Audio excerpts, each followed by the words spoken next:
आफू गाडी चलाउँदै अगाडि बढिराख्नु भएको छ। हामी दुर्गा प्रसादले अगाडि बढिरहेका छौँ। यहाँ निकै ठुलो मात्रामा युवाहरूको उपस्थिति देख्न सकिन्छ।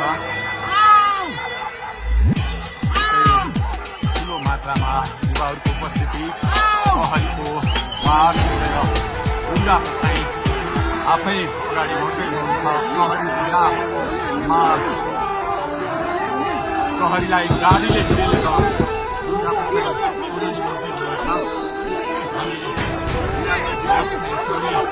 अगाडि बढ्दैछौँ। यहाँ कसैले रोक्न सक्ने अवस्था छैन। कसरी प्रहरीलाई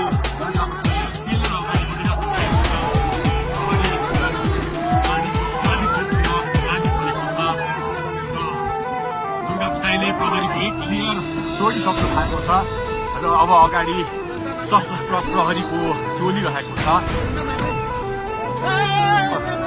उहाँ अगाडि बढिराख्नु भएको छ। यो गाडीमाथि प्रहरीले अन्दाज लाठी चार्ज गरिरहेको छ।